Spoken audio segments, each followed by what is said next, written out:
देशातील सर्वात मोठी आणि परवडणारी विमानसेवा देणारी कंपनी इंडिगो सध्या एका अभूतपूर्व ऑपरेशनल संकटातून जाते आणि त्यामुळे सलग 5व्या दिवशी इंडिगोची विमानसेवा विस्कळीत झाली।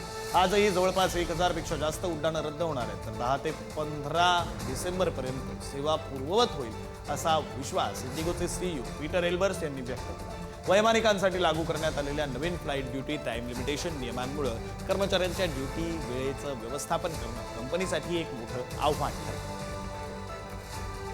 हैकेथॉन 2025 के लिए सिलेक्ट हुए थे, उसमें टोटल 74,000 आइडिया सबमिट हुए थे और नियरली 1400 आइडिया सिलेक्ट हुए थे।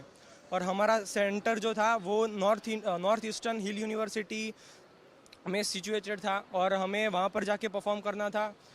लेकिन इंडिगो हमने रिटर्न और जाने की दोनों की फ़्लाइट जो थी वो इंडिगो से ली थी।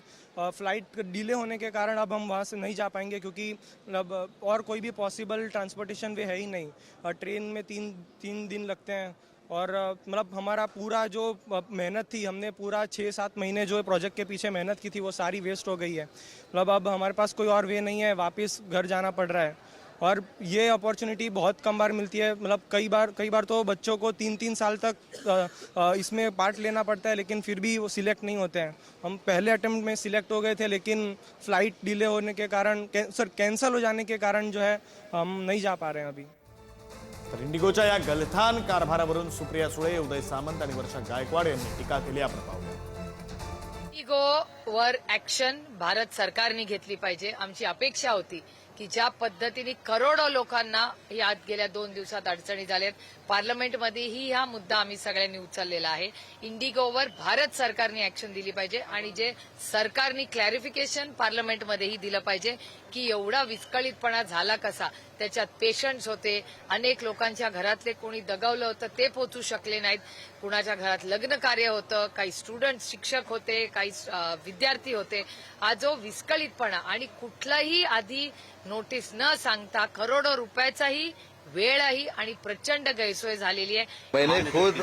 मैंने खुद स्टेट एविएशन मिनिस्टर जो है मुरली अन्ना मोहोळ, उनसे बात की, क्योंकि गुवाहाटी में जो प्रॉब्लम हुआ था उसके बारे में मैंने वहाँ चर्चा की थी।